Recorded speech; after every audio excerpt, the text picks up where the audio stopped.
Welcome to the Sex, God, and Chaos podcast, a conversation built to help you address the mess, connect the dots, and defeat addiction. Doing your work matters because if nothing changes, then nothing changes. Life is tough and we're here to help. I'm your host, Ben Derrick, and as always, I'll be joined by Roan Hunter. Let's jump right in. Roan, it's been a day in the studio. Once again, seems like we've been here for a week.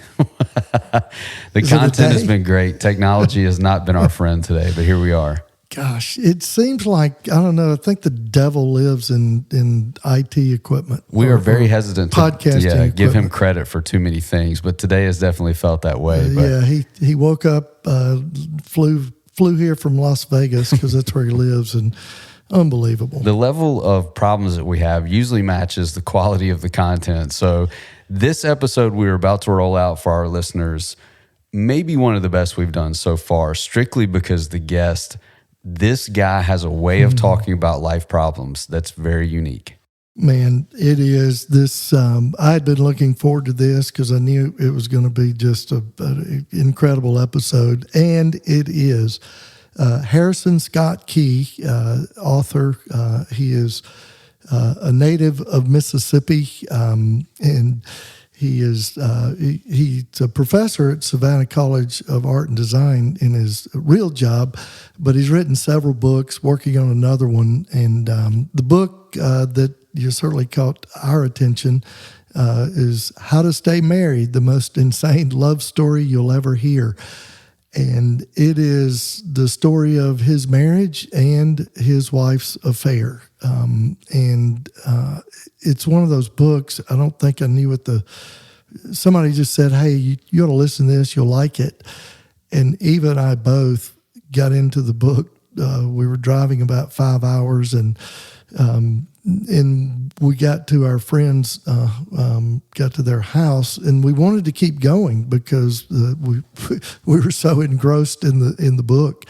And the great thing about the book is, and I think I'll talk about this on the podcast, is that it is not clinical. He doesn't use any of the clinical terms, but you can tell that they've done their work, and it is genuine, it is real, it is vulnerable, and it is funny as hell. That's the thing. His approach to these really tragic things going on in his life, he uses humor not only to cope, but also to talk about. And I think that's what's making this book just explode, because sometimes the only thing you can do is laugh, you know?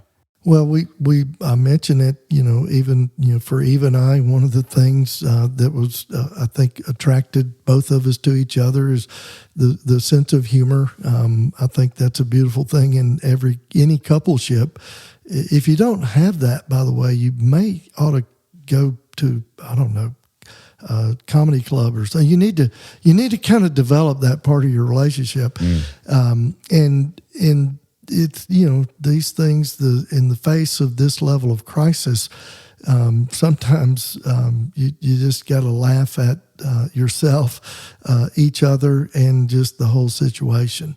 And it is an important part of recovery as well. Well, we can't wait for our listeners to get to this content. Before you do, though, if you are enjoying these episodes, getting something out of them, we're just going to ask politely, because that's the type of men that we are. We're going to ask you would get on whatever you're using to consume these podcasts and leave us a review. We have found that people are finding us for the first time each and every day, and these written reviews really help them know what the podcast is about. So type out a few sentences, if you will, just for us as a favor to us, but mostly as a favor to people who are looking to get a sense of hope. And we are finding out that hope is spreading through this podcast all across the world. So if you'll do that for us, we'd be highly appreciative. So without any further delay, here is our episode with Harrison Scott Key. So welcome back to the Sex, God, and Chaos podcast. This morning, we have just a special guest. I've been looking forward to having Harrison Scott Key on the podcast. My wife and I listened to the book actually a couple of months ago, and we were driving to some friend's house, and it was about a 5-hour drive. And we wanted to keep going because we were riveted by the book, and Harrison, just your story and the way you laid that out in the book was just, man, it was, we both, it was genuine, it was real, it was authentic and vulnerable, and the greatest part is it was hilarious. Thank you. With a very, very sensitive subject.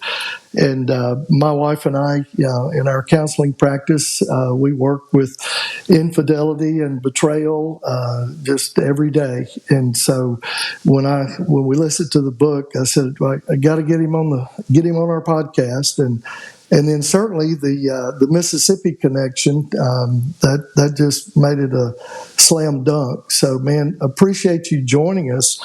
And just if you would just kind of give us cliff notes of your story and the how to stay married, the most insane love story that you'll ever hear. Well, it's a lot of different things. On the surface, it's a book about marriage falling apart and through infidelity and other things, and sort of what it was like to save that marriage, or what that process was like. Although, and that's sort of how you might describe it if you had 30 seconds, but really the book is almost structured like a true crime novel. It starts like all great murder mysteries. It starts with a dead body, and the dead body at the beginning of this book is my marriage. When my wife tells me that she is in love with a guy who used to be our neighbor, and I immediately try to Sherlock Holmes this thing and try to figure out, like, not just reckoning with the fact of this dead marriage, but who killed it, and is it really dead? And if it's not, how can we get this thing back? And is it worth getting back? And so I go through. So the whole book is sort of structured like that. It's like a true crime, romance, horror, comedy, and the comedy comes from my absolute bewilderment at this situation, at finding out that, it was comical from the beginning, obviously not, incredibly tragic too, but when you find out that your wife has been in love with your neighbor for years, this guy that you've cooked chicken wings with, and you let him borrow your weed eater, and he's borrowed your chainsaw, and it like blew my mind. And I couldn't help but laugh. I laughed as soon as she told me. Not a laugh of of derision or of high comedy, but a laugh of absolute shock and surprise. And so there's a lot of comedy in this book, and the only reason that is because I'm a funny person, and what I mean by that is that's just how I look at the world. I've given about 5 eulogies in my life, and those are funny, just because I believe that the world is so broken and so incongruous, and that's the heart of comedy, is brokenness and incongruity, things that don't fit, that don't match.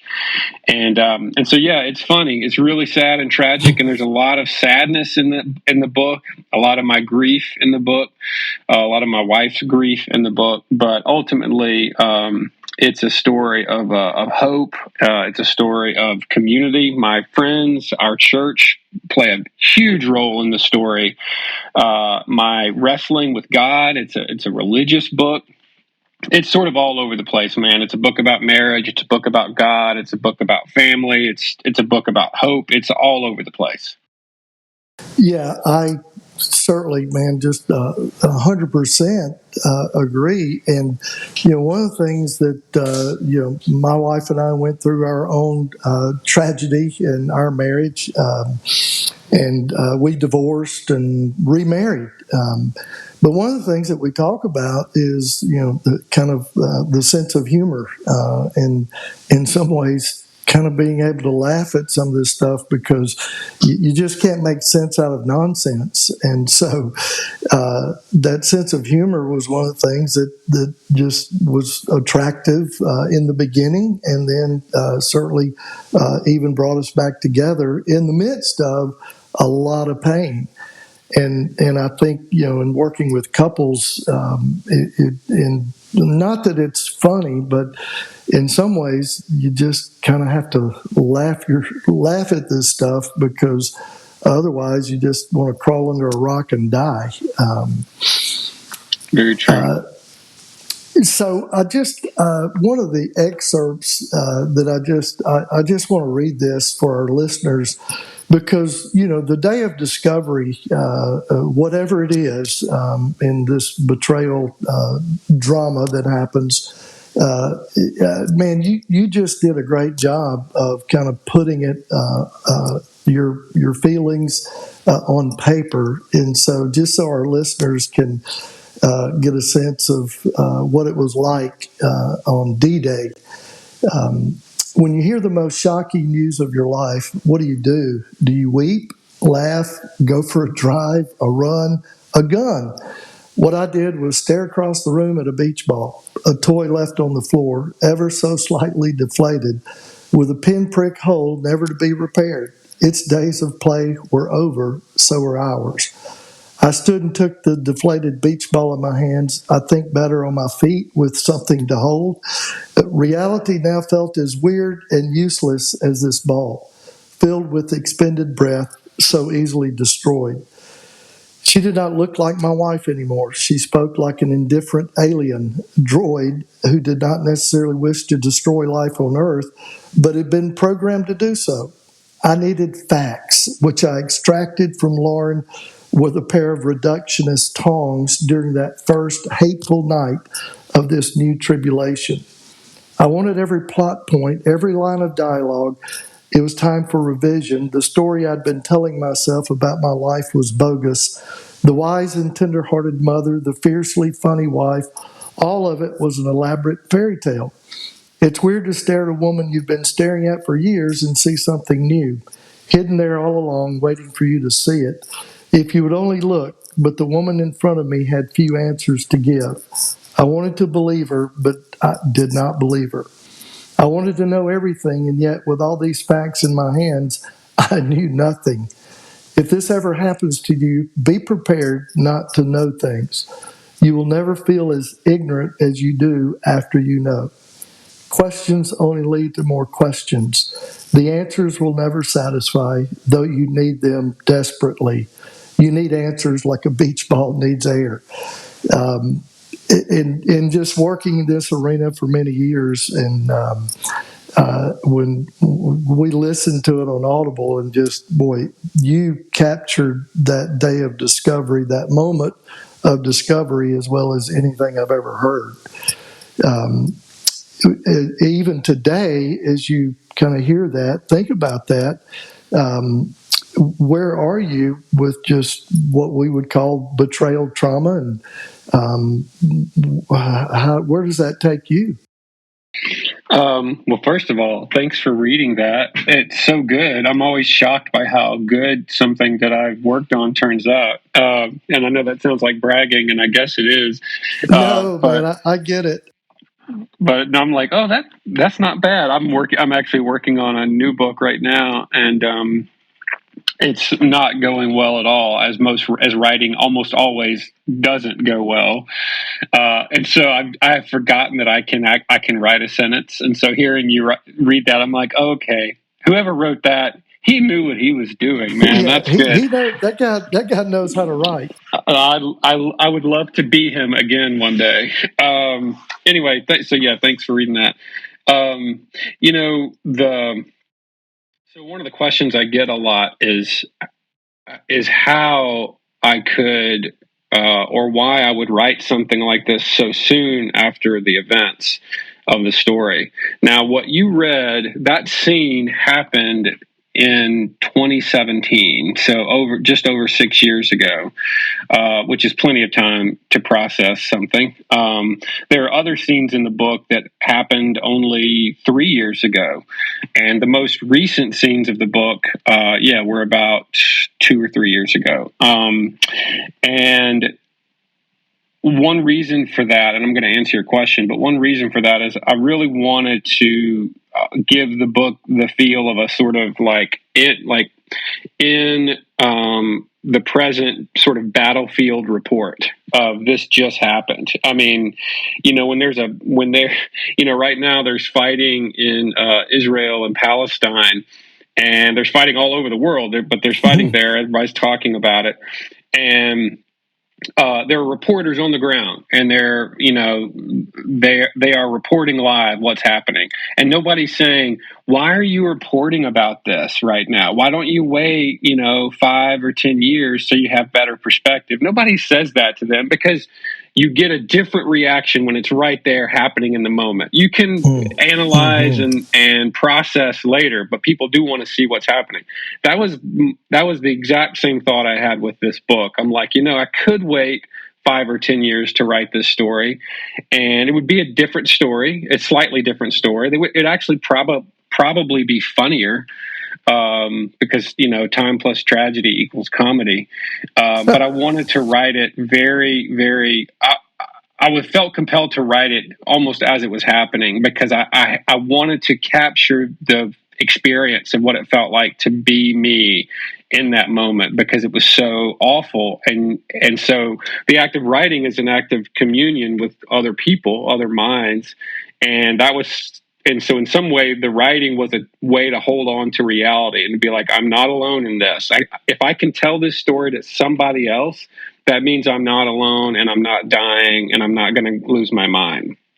And so you ask about, how's the betrayal trauma, the PTSD going?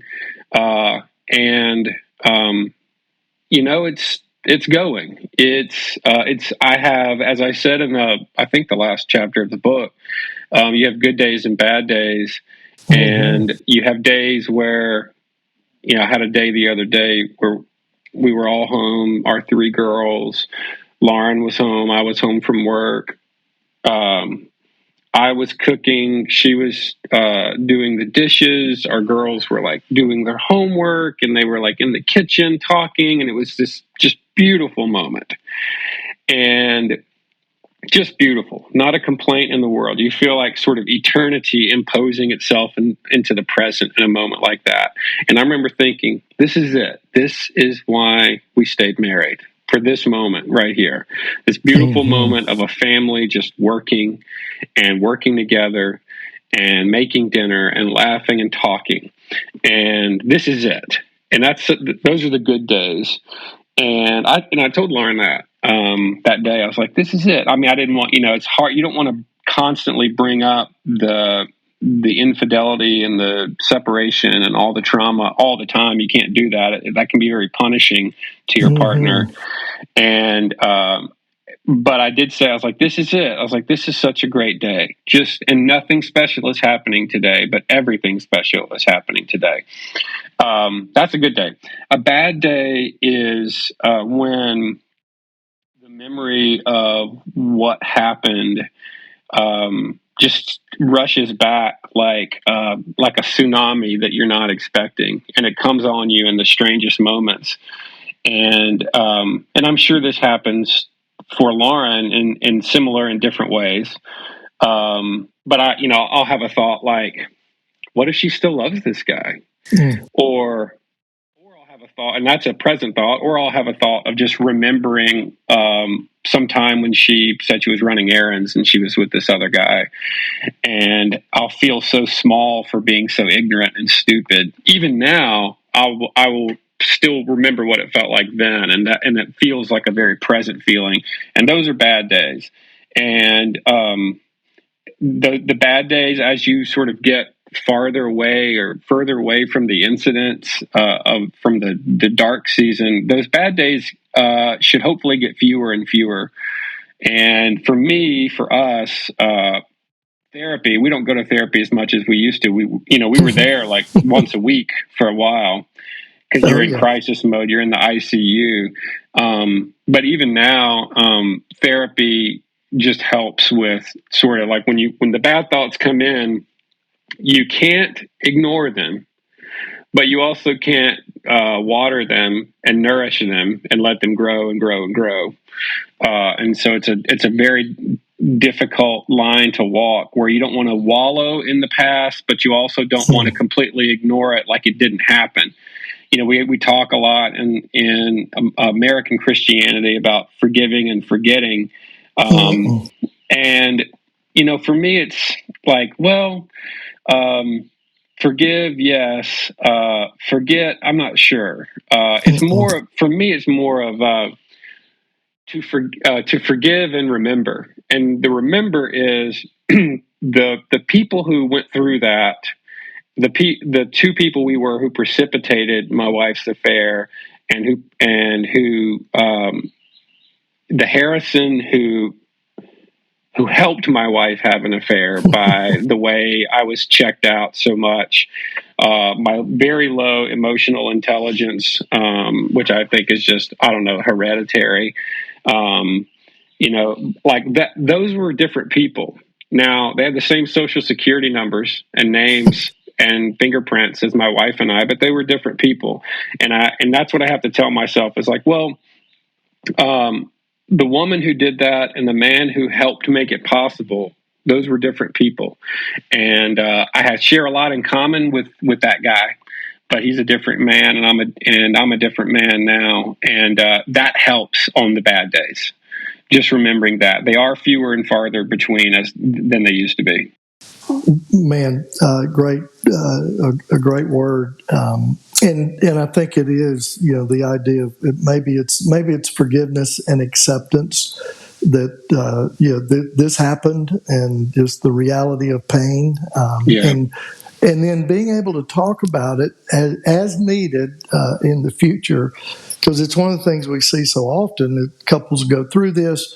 And then they decide to stay together, but then they just kind of, sweep it under the rug and never to be talked about again. And what happens, it just really kind of truncates, kind of puts a governor on the level of intimacy, the connection that the couple is going to be able to experience, which is what both people want. It's what we all signed up for from the beginning. And then couples go through this, and they'll either just kind of go into silent mode about it, or they wind up, taking the easy way out and just cut bait and get divorced, and then miss out on what you just described, the scene, in the kitchen with daughters. And man, my wife and I, 30 years out, and by no means it hasn't been a perfect marriage since that happened, and I'm sure you would agree with that. Marriage is, in some ways, it's like a cat and a dog in a dryer, and that's just the normal stuff of marriage.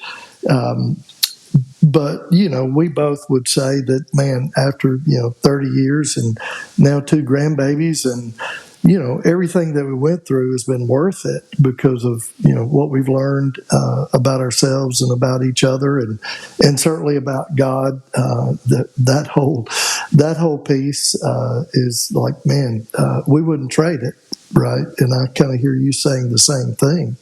Yeah, I often will think, like, man, what if we hadn't stayed married, and I in a way, when my wife's first affair happened, and that happened in the passage that you were reading, that's near the beginning of the book. When that happened, our reaction to that was definitely to sort of move on very quickly, not deal with it. Like, okay, we're married. We're going to stay married. You broke up with the guy. I'll do more dishes. Everything will be fine. But it was definitely swept under the rug very quickly. And like smile, grin and bear it, be good Christians, move on quickly. And that didn't work at all. And common sense would tell you like, yeah, that doesn't work. But in reality, it's so safe and comfortable to sweep it under the rug because you have a lot of gross, disgusting things under that rug that nobody wants to look at. And so, in a way, writing the book was putting all of my cards on the table and being like, all right, Lauren, what if we do the very opposite of what didn't work? What didn't work was smiling, grinning, bearing it, and moving on and not talking about it except with like 3 people and going to therapy very little and just bootstrapping this marriage. What if we did the opposite and we made it incapable of not talking about because of a book? If we write this book, it will not allow us not to talk about it. And that was scary. And of course, the book came out in June, and we have not been able not to talk about it. Obviously, when we were working on the book together, and she was as much an editor as my editor. She read through drafts and obviously contributed her own amazing chapter in the book. We were dealing with it then, but once it really comes out and anybody can review it on Goodreads or Amazon or Audible or the Washington Post, the Wall Street Journal, Christianity Today, like it's everywhere. And we're getting DMs from people who think I'm a therapist. And just the most insane messages, man. Like I'd say 80% are really sweet. And people say sort of what you just said. My wife and I experienced something similar. My husband and I experienced something similar. Thank you for getting this story out there. Or you've made me appreciate my marriage more. Or you've made me try to be more aware of what's going on, whatever. Just, pretty typical encouraging stuff. But 20% of the messages are from people who are absolutely insane and are usually in the middle of something. They will send me their phone number and they'll like, please call me so we can talk. And I'm like, I don't know you. You live in Canada. I don't know you, man. Or they'll tell me, like, they'll make the most horrifying confessions, and I won't even go into them, of things that that just happened the day before. Like they caught their spouse doing something really, really awful. And how do you react to that on social media? Do you give them like the thumbs up emoji, like A-okay, or like you give them the prayer hands? And when you're getting like 10 or 15 of these every day, and I have a full-time job at a university and 3 kids, I don't even have the emotional space to talk about it. And so I, come up with, some pretty standard replies like, you need to talk to somebody that you know and trust right now. And hopefully you have friends. And then you're going to need to find a therapist, and that's going to be a lot of work to find a good one. You get recommendations, and then find a good one. You might wait 6 weeks before you get an appointment, as you know. And so I'm like, you need immediate intervention right now, and then you also need to get a therapist. Like I give people all those insights. But all that to say, we have not been able not to talk about it, and that has helped. For example, doing this interview with you right now means that I'm able to talk about it, but I'm also not compelling my wife to relive the trauma of those moments every day, right? Like that's punishment to her. I don't want to do that. When things get bad, I was in a really low place this summer, just kind of vaguely depressed. I'd come off this book tour, which is, a great high. You're seeing all these people and people are reviewing the book and saying mostly good things about it. And I came back home and I kind of crashed. And as you might after a giant concert tour or something. And I was struggling with my new writing project and just kind of generally in a funk. and it wouldn't go away. And I remember one night in bed just telling Lauren, being like, did you, like, are you glad you stayed married? Like, because I'm putting you through a lot of hell right now, and kind of putting myself through hell. And the idea of dating somebody who's never hurt me, like, that's an interesting idea. Like, that's why dating is so tempting, or cheating is so tempting, because this person that you're cheating with, they have never made a budget with you. They have never argued with you about what mayonnaise is best. And so it's so tempting to look, the grass is greener. It's like, and I always have to remind myself, I'm like I remember when I told Lauren that, I was like, are you glad you married me? I mean, I'm sure every now and then you think, like, what if I'd ended up with Chad? That's the guy's name for listeners. And I think, what if we hadn't gotten back together and she'd stayed off in the carriage house and I stayed here, and now I was dating some, like, really nice person who, like, likes the same kind of mayonnaise that I like, or whatever. So I do think about those parallel universes. Not in a, if you think about them too much, then you start to sort of lose yourself and things can get bad. But it is interesting to think about what could have happened. And it's those moments in the kitchen with the family that I'm like, this is it, man. Some people live their whole lives without this. They live their whole lives without this love and togetherness and this fun and beauty. And this is what we fought for. And it's good to have those days. Mm-hmm. The thing about your book, it was a wonderful surprise. A friend said, you need to read this book, listen to this book. This guy's from Mississippi, but did not know, that the book was about certainly your marriage and the affair and the infidelity. And I think I get and I think that's like our book, is that's for people where all hell's broken loose, and we're clinicians, therapists, whatever. But we also have the experience. But it's different because people are finding our book. They're looking for it purposefully. Whereas yours, it's one thing that we love is that it was a surprise in a way. And one of the things we loved about it is that you didn't use any of the psychobabble clinical terms, but it's also obvious that you have done your work and are continuing to do your work, as you even said earlier. And it's apparent that Lauren has as well, and both of you guys are committed to just ongoing, sitting on the couch as necessary, as are my wife and I. We need check-ins and checkups, and that's just part of the deal. And so I think that's one of the beauties of your book is just you kind of not knowing on the front end.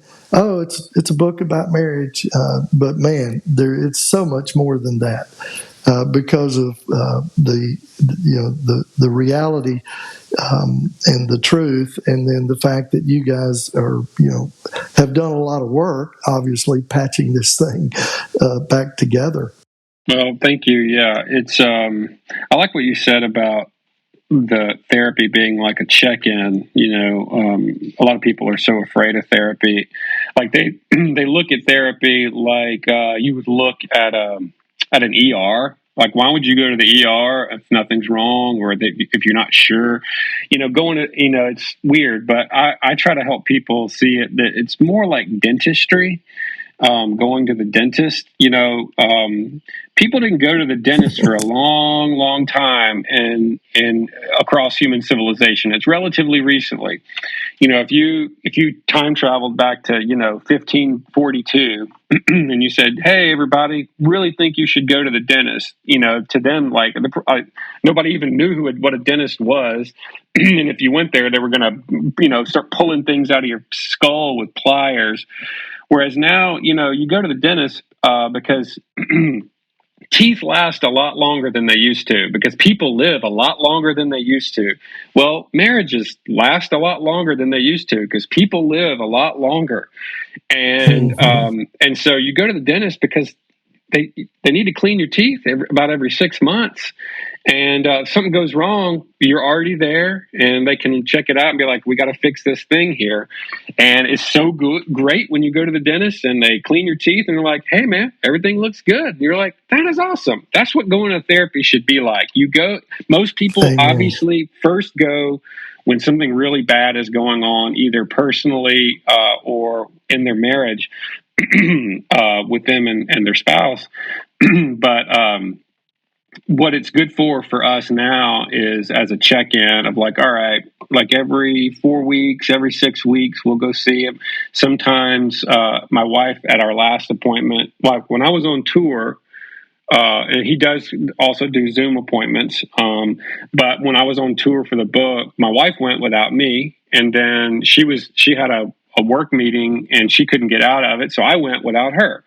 And again, still a great check-in. And I came home and she goes, "What did you and Doc talk about?" And I was like, and she wasn't prying. She was just like, kind of prying a little bit. She was just like, "How did it go?" Because he's our therapist, not my therapist. And I was like, "Well, we talked about this and this and this," and it precipitated a great conversation. And that's what's so great about it is like I've been going through some stuff with my mom. She's aging, and we're taking care of her. She doesn't live with us, but she lives like 5 minutes away, and going through a lot of like just typical sort of children caring for their parent type stuff, and it's been very sudden. And I wasn't expecting. When we set up this last appointment, I wasn't thinking about that. Nothing had happened. But as soon as I walked in, he's like, "Well, how's it going?" And just all this stuff about my mom came out that I wasn't even expecting to come out. And he is also taking care of his mother, who's even older than my mother. And he just like had all this great advice and insight. And it was almost like we were just talking as friends about our parents. And it was so healthy. And I ended up saying some really nice stuff about my wife. My wife has been this is starting to sound like therapy too. I'm sorry. I'm used to it. Okay. Well, my wife has been so incredibly helpful with my mom and caring for my mom and making sure she's cared for. And so that all started coming out. And I realized as we were talking how grateful I was for my wife and how sort of with it and sort of so in control in situations that could get very desperate very quickly, and how I always admired that about her. In fact, that was one of the things that attracted me to her when we started dating. Is she had like 6 jobs. She was just so in control, and I was an artist, just flailing about, and I so admired that. And so as I'm talking to my therapist, completely unplanned, easily could have skipped this appointment because like nothing terrible is going on right now in my marriage, whatever. As I'm talking to him, I'm realizing, wait, what I saw, you think about like, oh, when you got married, you're such different people now. You've outgrown each other. You're no longer in love. I mean, if you tell yourself you're just different people now, you grew apart, like that phrase has killed so many marriages that we grew apart. So I'm thinking about how helpful my wife has been with the situation with my sweet mom. And then I was like, that was the woman I saw in her like 23 years ago. And to see it now almost was like a prophecy come true of how much better my life is because she's in it. And so just saying that to my therapist made me so much more grateful than I would have been if I hadn't gone to therapy and talked about it. And so I came home and I was like, thank you. I just thanked Lauren for being so awesome. And that's why therapy's great. It's not because you want to cry about your dad hitting you when you were 15, which you do that too. But it's about expressing things that the good things you didn't know you had to express also. Oh, absolutely. And, that's the thing, couples wind up in therapy because typically it's, crisis mode. But the ones that stick with it begin to realize that, the crisis hopefully will pass. And then there's other issues in life, Yeah. Aging parents and dealing with kids and, Career terrible stuff. bosses. All the stuff, right? And having just somebody to, a listening ear, and somebody that maybe has, some further down the road and has that same experience, whatever. But it's just, it's almost like, we all need that. And it doesn't always have to be a paid friend. Maybe we Right. could develop friendships Right. with people that are safe people, and they can be a support. And it sounds like you guys found safe people and kind of had your community of support, which we always say is just essential. And well, it's essential for life. Connection is the cure for everything that ails us. But certainly, as you guys walk through this, you found some good support and good counsel in the process. Yeah, I almost think you could draw a Venn diagram of, like, one circle would be therapist, one circle would be friends, one circle would be God, and maybe another circle would be journaling or something. And they don't all do the same thing, but they overlap a lot, right? There are definitely things that you need a paid professional who's got real, like, in-depth reading and training, right? Yes. And who's impartial in the best way. But you're exactly right, man. Like, having regular friendships where you sit and have a beer, you sit and visit. It doesn't have to be some god awful men's breakfast Bible study. Shoot me in the head. Me too. I mean, like, I don't know what it is about Christian men, especially in the South, when they get together and eat eggs and talk about the Bible. Gosh, man, awful. Look, anyway, you're gonna make me go on a rant. I rail about this stuff. Yeah. But to have a regular thing, and to live, also just living in close proximity with people, so that, because, man, the drop in, the drop by. I've got a great driveway, and I got a buddy who lives about 5 minutes away, and every now and then he's like, "Hey, man, can I just swing by and we have a beer in your driveway? I got some stuff to lay on you." I'm like, "You got it, man. Like, I'd love to." He's obviously not Baptist, right? Yeah. Oh no, he's a good old Presbyterian. Oh yeah. That's one thing I like about Presbyterians is they will drink a beer with you. Yeah, Baptists. Yeah. Well, they will if they're by themselves, but right. don't bring two of them. Yeah. They'll drink a beer. They just won't tell anybody about it. What is that? Is that Sprite? That's not White Claw, is it? No, it's Sprite. So I do have a confession. I had an ulterior motive getting on the podcast because I really I need to get in touch with Hair Shirt and get him on the podcast. So that's really why I wanted you on the podcast, because it sounded like he was very helpful in the process. He's a good dude, man. He's a good dude. I still see people from that church all the time.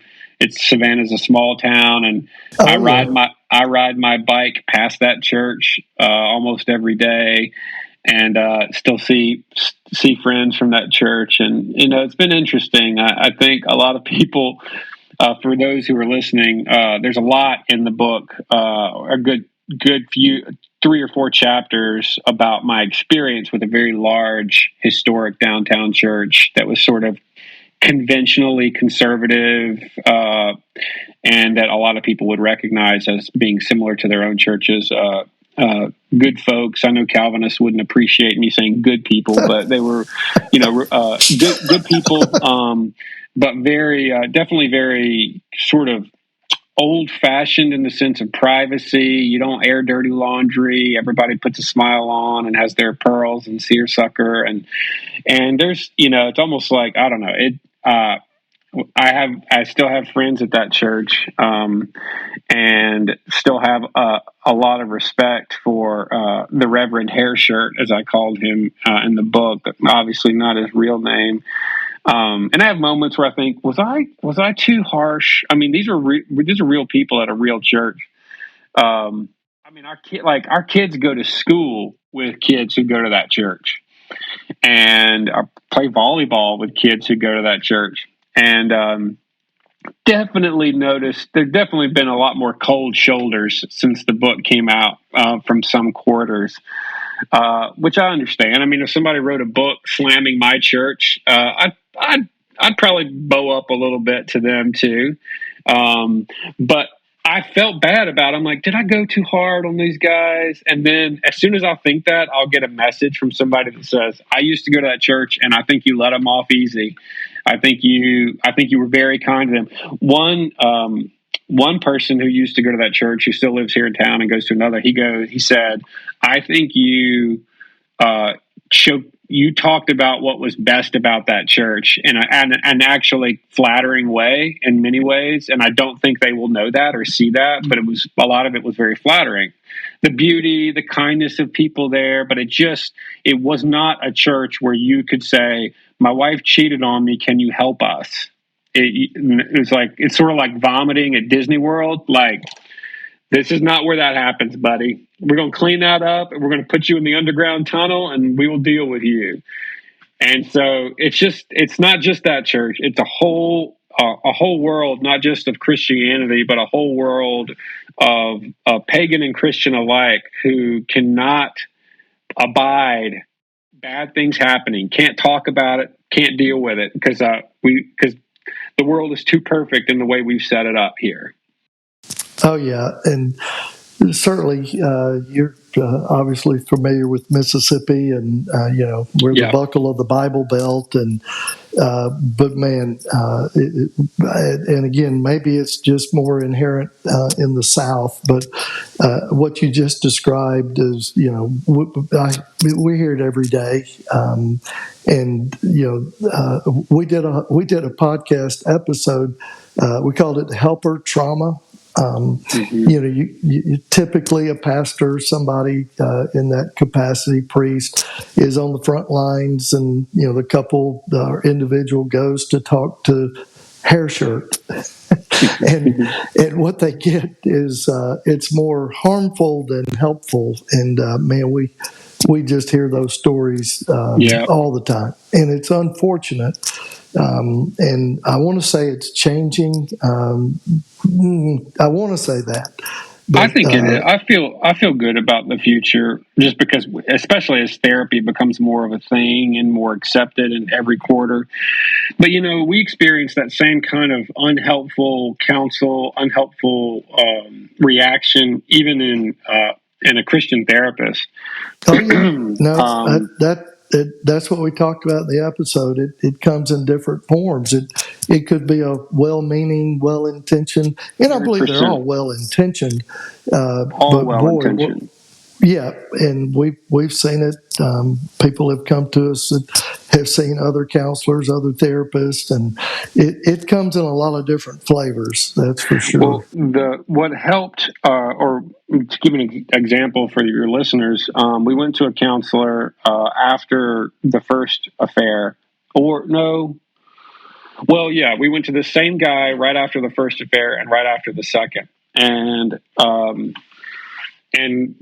Lauren was definitely on the fence about, did she want to stay with me or not? But I think she felt, for better and worse, she felt some guilt and shame. And she was like, all right, I think I should at least pretend to try to make it work. And we'll see if my heart can follow. Right. And that's admirable. That's about as mature as you can be in that moment, to be like, all right, I don't love my husband, but we're married. And I'd like to love him again one day. We'll see. So let's go to therapy and see if that happens. And we went to this guy, the nicest man you could imagine. And both times he came on so hard with sort of citing verses and what the right thing to do is, that for me, he just sounded like a football coach, preaching at chapel is what he sounded like. But for my wife, who was really struggling with her Christian identity and the wrongness of an affair, but B, the rightness of it on an emotional level. How the affair was meeting so many emotions that and needs that she had. So to hear this man basically preach at her, she shut down, man. And this guy was not preaching like vigorously and hatefully. He was but he just sounded like a pastor. He didn't sound like a counselor. And and she shut down. He was no longer. It was not a safe place for her to share, because she was just going to hear the same thing she'd been hearing all her life.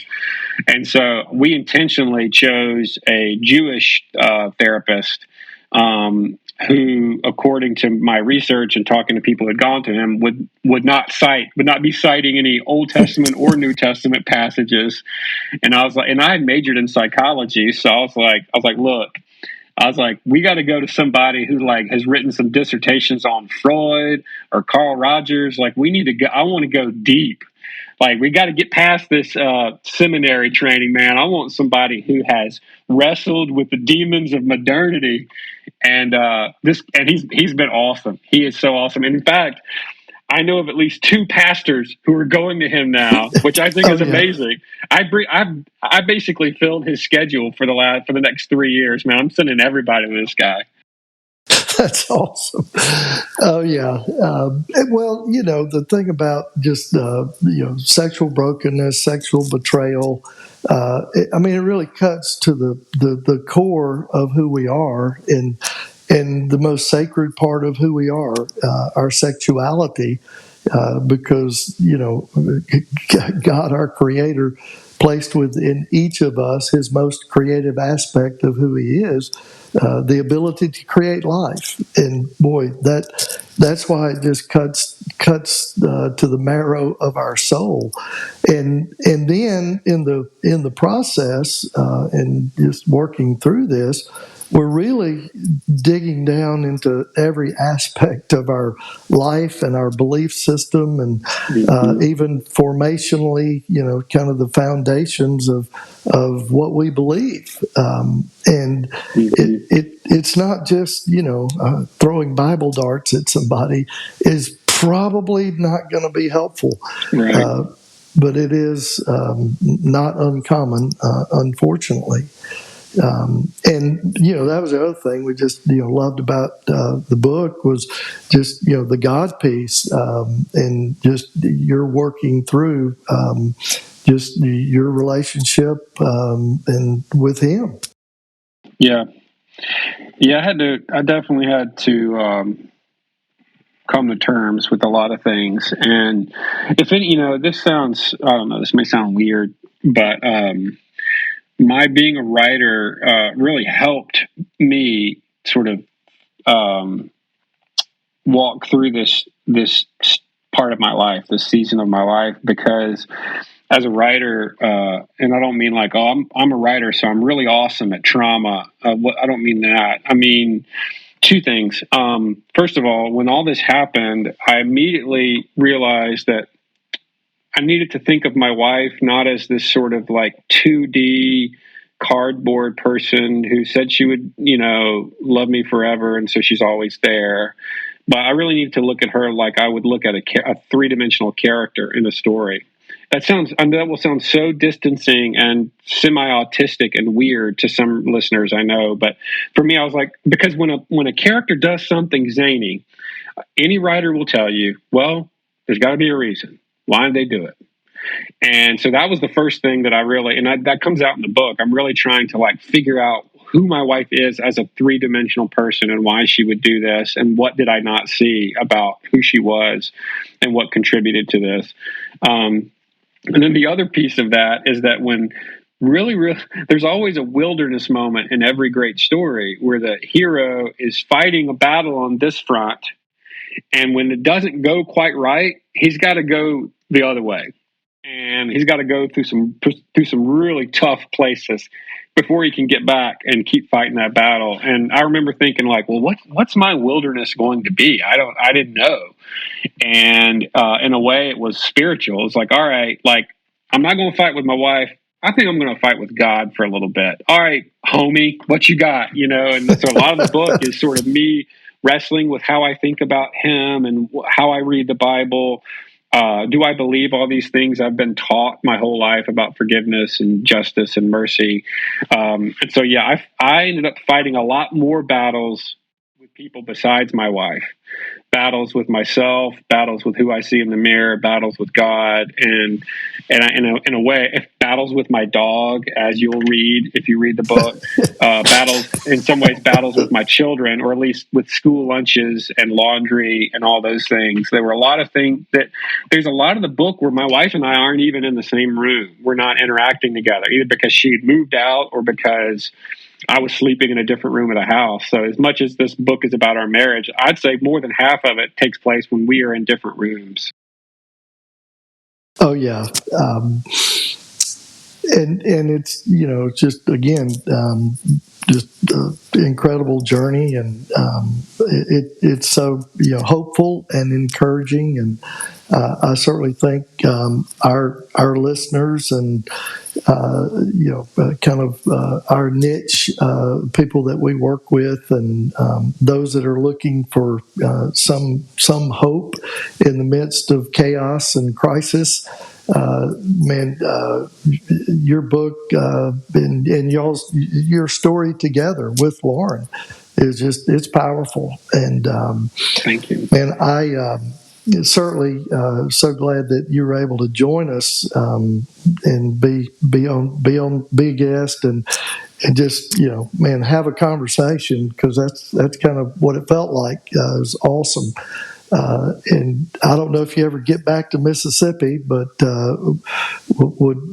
would love to get you to come to one of our. We do these men's coaching weekends, and it's not therapy, it's not counseling, it's just the whole experience of getting men connected on a deeper level, where they're talking about this type of stuff rather than isolated and disconnected up in their own heads, which is Yeah. where most men live.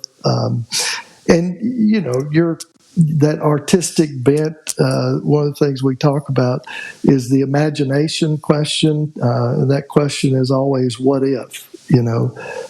What if God wants to patch this thing back together, and can I imagine that that's even a possibility? And it's hard to in the midst of the crisis. There's no Yeah. doubt.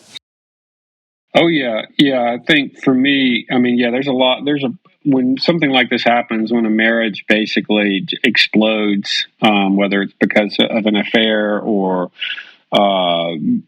addiction or death. I mean, there are a lot of things that can precipitate an explosion in a marriage. It was you have to walk very gently. You have to tread very gently in those moments, and yet somehow remain very strong. Don't burn your wife's panties in the yard as much as you want to. Fight for your marriage, and sometimes fighting for your marriage means humbling yourself, which is not our picture of fighting at all. Fighting is with your hands, and you hurt somebody and you win. But I don't want to resort to the cliche of to fight for your marriage you have to get on your knees. That sounds like something you would see embroidered on a doily. But it often means humbling yourself in ways you're not expecting. And with Lauren, I remember I said, when she said she wanted to divorce me and marry this other guy, and they were going to buy the house from me, and they were going to live here with my kids. And I was like, I knew I couldn't change her heart. You can't just argue somebody back into loving you. I said, that's cool. I'm not going to leave, though, I'm not going to leave the house. This is our house, so I'm going to stay here. You can leave if you want. I don't want you to, but you can leave. I'm not going to make you stay. And I think that really messed with her head. That was the first step in the right direction that our marriage took. I was like, oh, wait, I'm not going to run away right now. I wanted to so badly go stay with some buddies and, just like finally be free. But I would just encourage anybody listening, especially men, when something like this happens, do not run away and do not hurt yourself or other people. But with strength and gentleness, stay. And some pretty miraculous things can happen. Well said, my friend. Well, we're getting close to ending our time together. However, I've got about 27 other episodes in my head that we could do, because I'd love to do an episode just talk about your dad and your brother and and hunting together. Because I listened to the largest man that ever lived as well, and that's Mississippi. Growing up, yeah, you've been there, done that. It's awesome, and Thank you. Next time I'm in Savannah, I'm gonna reach out and we're gonna sit in your driveway and drink a beer together. Let's do it, man. Smoke a cigar. Heck yeah! I look forward to that. Oh, no doubt. Well, man, so appreciate you being our guest and taking the time, and maybe just even me reading that part that you wrote will kind of get you going on this other book you're working on. Yes, thank you. Yes, absolutely. Well, Harrison, so appreciate you. If people want to get the book, what's the best way to? Well, we don't want them reaching out and telling you their horror stories of their sexual escapades, but what's the best way to kind of follow you and get in touch with you and get the book? Well, you can get the book anywhere books are sold. You can get it on Amazon. You can get it at your local bookstore. Tons of bookstores have it. How to Stay Married by Harrison Scott Key. You can order it online, obviously. You can get it on Audible. My wife and I read the book, and a lot of people seem to have enjoyed listening to it. And it's about 8 or 9 hours long. And then you can follow me on Instagram at Harrison Key. At Harrison Scott Key, or on Twitter at Harrison Key. But, I'm around. Google me.